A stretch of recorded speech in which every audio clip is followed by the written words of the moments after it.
ರೈತರಿಗೆ ಸೂಕ್ತವಾದ ಪರಿಹಾರ ನೀಡಬೇಕು. ಅದೇ ರೀತಿಯಾಗಿ ತೊಗರಿ ಬೆಳೆಗೆ ಬೆಂಬಲವಾಗಿ 12,500 ರೂಪಾಯಿ ನೀಡಬೇಕು ಎಂದು ಕಲಬುರಗಿ ನಗರದ ಜಿಲ್ಲಾಧಿಕಾರಿಗಳ ಕಚೇರಿ ಎದುರುಗಡೆ ರೈತ ಮುಖಂಡರು ವಿಶೇಷವಾಗಿ ಪ್ರತಿಭಟನೆಯನ್ನು ಮಾಡಿದ್ದಾರೆ. ಟ್ರ್ಯಾಕ್ಟರ್ ಹಾಗೂ ಎತ್ತಿನ ಬಂಡಿಗಳನ್ನು ಹಿಡಿದು ಪ್ರತಿಭಟನೆ ಮಾಡುವುದರ ಮುಖಾಂತರವಾಗಿ ರೈತರು ಶಾಸಕರ ಮತ್ತು ಸಚಿವರು ಮತ್ತು ರಾಜ್ಯ ಸರ್ಕಾರ, ಕೇಂದ್ರ ಸರ್ಕಾರದ ವಿರುದ್ಧ ಆಕ್ರೋಶವನ್ನು ವ್ಯಕ್ತಪಡಿಸಿದ್ದಾರೆ.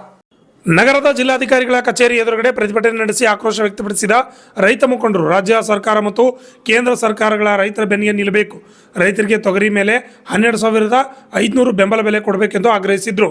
ಈ ಅಧಿವೇಶನದಲ್ಲಿಯೇ ಇದನ್ನು ಜಾರಿಗೆ ತರಬೇಕು ಎಂದು ಹೇಳಿದರು.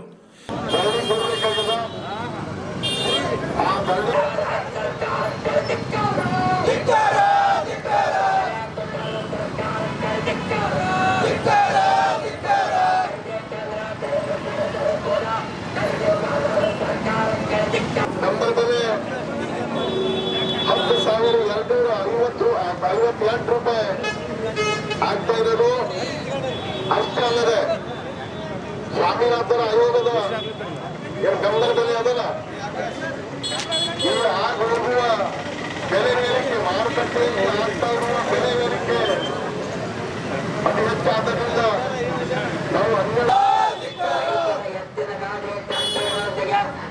ರಾತ್ರಿ ನಡೆಯುತ್ತಿರುವ ಧರಣಿ ಸತ್ಯಾಗ್ರಹಕ್ಕೆ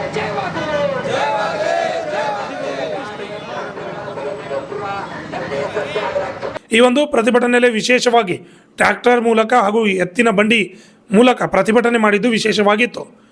bureau report RJ32 Kannada news, Kalaburagi.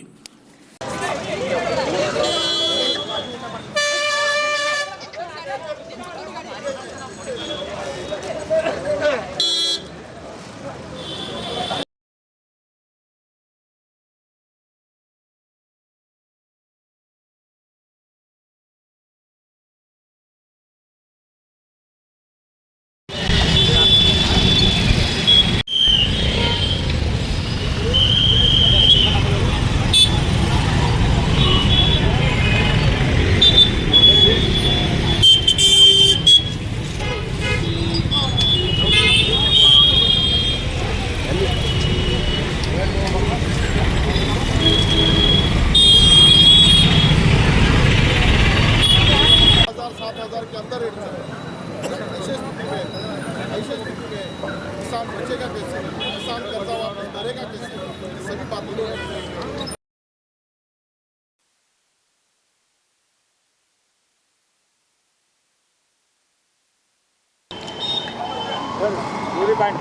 ತೊಗರಿ ಬೆಂಬಲ ಬೆಲೆ ಇಲ್ಲದೆ ರೈತರು ಕಂಗಾಲಾಗೋಗಿದ್ದಾರೆ. ತೊಗರಿಗೆ ಬೆಂಬಲ ಬೆಲೆ ಕೊಡಬೇಕು. ಪ್ರತಿ ಕ್ವಿಂಟಲ್ ತೊಗರಿಗೆ 12,500 ರೂಪಾಯಿ ಬೆಂಬಲ ಬೆಲೆ ಕೊಡಬೇಕಂತ ಹೇಳಿ ಕೇಂದ್ರ ಸರ್ಕಾರಕ್ಕೆ ಒತ್ತಾಯ ಮಾಡ್ತಾ ಇದ್ವಿ.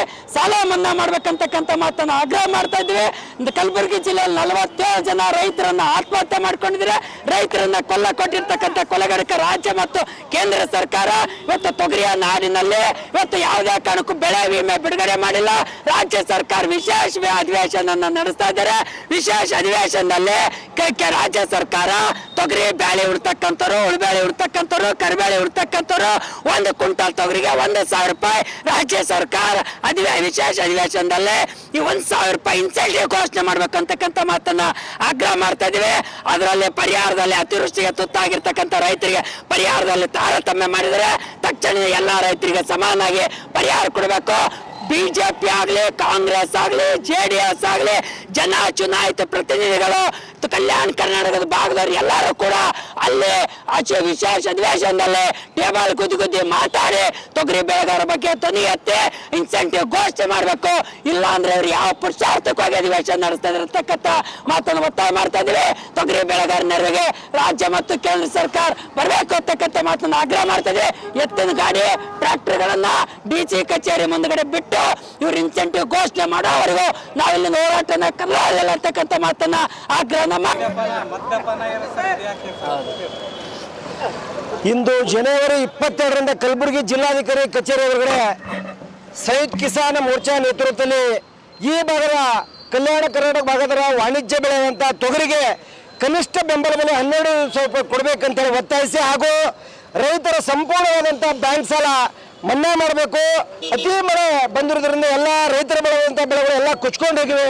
ಅಲ್ಲಿ ತಾರತಮ್ಯ ಆಗಿದೆ ಪರಿಹಾರಧನದಲ್ಲಿ. ಪ್ರತಿ ಎಕರೆಗೆ 25 ರೂಪಾಯಿ ಪರಿಹಾರಧನ ಕೊಡಬೇಕಂತ ಒತ್ತಾಯಿಸಿ ಇಂದಿನಿಂದ ನಾವು ರಾತ್ರಿ ಆದರೂ ಕೂಡ ನಿರಂತರ ಧರಣಿ ಸತ್ಯಾಗ್ರಹ ಹಾಕೊಂಡು, ಹೀಗಾಗಿ ಈ ಭಾಗದ MLCಗಳಾಗಲಿ MP ಆಗಲಿ ಮಂತ್ರಿಗಳಾಗಲಿ ಯಾರು ರೈತರ ನೆರವಿಗೆ ಧಾವಿಸದೆ ಬರೀ ಪುಂಡಾಟಿಕೆ ಕೆಲಸ ಅವರು ಮಾಡ್ತಾ ಇದ್ದಾರೆ ಅಂತ ನೇರವಾಗಿ ಆರೋಪಿಸ್ತಾ ಇದ್ದೇನೆ. ಯಾಕಂದ್ರೆ ಬೀಗರ್ ನೆಂಟರಿಗೆ ಅವರು ರೋಡ್ ಕೆಲಸ ಇಡೋದು, ಶಾಲೆ ಕೆಲಸ ಇಡೋದು, ವಿಧಾನಸೌಧ ಕಟ್ಟಡ ಮಾಡೋದು, ಅದರಲ್ಲೇ ಅವರು ಕಾಲಹರಣ ಮಾಡ್ತಾ ಇದ್ದಾರೆ. ಹೀಗಾಗಿ ರೈತರ ನೆರವಿಗೆ ಧಾವಿಸಕ್ಕೆ ನೀವು ಮುಂದೆ ಬರದೇ ಇದ್ರೆ ಮುಂದೆ ನಿಮ್ಮ ಮನೆ ಎದುರುಗಡೆ ಸಹಿತ ನಾವು ರೈತ ಸಂಘಟನೆ ನೇತೃತ್ವದಲ್ಲಿ ಹೋರಾಟ ಹಮ್ಮಿಕೊಳ್ಳೋ ಕಾಲ ದೂರ ಇಲ್ಲ ಅಂತೇಳಿ ಆ ಜನಪ್ರತಿನಿಧಿ ಸಹಿತ ಎಚ್ಚರಿಸ್ತಾ ಇದ್ದಾರೆ. ಈಗ ಇಂದು ಮತ್ತು ನಾಳೆ ನೀವೇನು ವಿಶೇಷ ಅಧಿವೇಶನ ಕರೆದಿರಿ, ಕಲ್ಯಾಣ ಕರ್ನಾಟಕದ ಭಾಗದ ಪ್ರಮುಖ ಬೆಳೆಯುವಂಥ ವಾಣಿಜ್ಯ ಬೆಳೆ ತೊಗರಿಗೆ ಕನಿಷ್ಠ 12,500 ರೂಪಾಯಿ ಬೆಂಬಲ ಬೆಲೆ ಕೊಡಲೇಬೇಕು. ರೈತರ ಕಡ್ಡಾಯವಾದಂಥ ಬ್ಯಾಂಕ್ ಸಾಲ ಮನ್ನಾ ಮಾಡಲೇಬೇಕು. ಮತ್ತು ಇನ್ಶೂರೆನ್ಸ್ ಅಮೌಂಟ್ ಕಡ್ಡಾಯ. ಯಾಕಂದ್ರೆ ಡಿಸೆಂಬರ್ ಜನವರಿ ಹೋಗ್ಲಿಕ್ಕೆ ಬಂತು, ಬೆಳೆ ನಾಶವಾಗಿ 5 ತಿಂಗಳಾಯ್ತು, ಇಲ್ಲಿವರೆಗೂ ಒಂದೇ ರೂಪಾಯಿ ವಿಮೆ ಹಣ ಬಂದಿಲ್ಲ. ಅದು ತಕ್ಷಣ ಬಿಡುಗಡೆ ಮಾಡಬೇಕು. ಪ್ರತಿ ಎಕರೆಗೂ 25,000 ಕೊಡ್ಬೇಕಂತ ಹೋರಾಟಗಾರ ನಿರಂತರ ಒಂದು ವರ್ಷ ಅದು ಚಳವಳಿ ಮಾಡ್ತಾ ಇದ್ದು. 25,000 ಕೂಡ ಒಂದು 10,000 ಕೂಡ ಒಂದು ಎಕರೆಗೆ ನಾಚಿಕೆ ಬರಬೇಕು. ಯಾಕಂದ್ರೆ 2, 3, 1,000 ರೂಪಾಯಿ ಜಮಾ ಆಗಿದೆ ಒಂದು ಎಕರೆಗೆ. ಇಂಥ ನೀತಿ ಸರ್ಕಾರಗಳು ಕೈಬಿಟ್ಟು ಕೇಂದ್ರ ಮತ್ತು ರಾಜ್ಯ ಸರ್ಕಾರ BJP ಮತ್ತು ಕಾಂಗ್ರೆಸ್ JDS ಮೂರೂ ಪಕ್ಷಗಳು ಬರೀ ಹೇಳಕ ರೈತರ ಕಣ್ಣು ಸುರಿಸಕ್ಕೆ ಬರೀ ಪತ್ರಿಕೆ ಟಿವಿಯಲ್ಲಿ ಮಾಧ್ಯಮದಲ್ಲಿ ಮಾತಾಡ್ತಾ ಇರ್ತಾರೆ. ಆ ತೊಗರಿ ವಿಷಯ ಬರ್ತವ್ರೆ ಮೂರೂ ಪಕ್ಷಗಳೆಲ್ಲ ಒಂದೇ ಆಗಿ ಅವರು ಸಭೆ ಸಮಾರಂಭಗಳು ಮಾಡ್ತಾ ಇರ್ತಾರೆ. ಹಾಗಾಗಿ ರೈತರ ನೆರವಿಗೆ ಮೂರೂ ಪಕ್ಷಗಳು ಬರ್ತಾರೆ ಅಂತ ನೇರವಾಗಿ ನಾವು ಆರೋಪಿಸಿ ಇದು ಹೋರಾಟ ನಿರಂತರವಾಗಿ 2-3 ದಿನ ನಡೀತಾ ಇರುತ್ತೆ. ಹೀಗಾಗಿ ಸರ್ಕಾರ ಅಧಿಕಾರಿಗಳು ಎಚ್ಚೆತ್ತುಕೊಂಡು ನೀವು ಆದರೂ ರೈತರ ನೆರವಿಗೆ ಬರಬೇಕಂತ ಹೇಳಿ ಹೋರಾಟ ಮುಖಾಂತರ ಒತ್ತಾಯಿಸ್ತಿದ್ದಾರೆ. ಭೀಮಾಶಂಕರ್ ಮಾಳವ ಕಿಸಾನ್ ಸಭಾ ಜಿಲ್ಲಾಧ್ಯಕ್ಷ ಕಲಬುರಗಿ ಸರ್.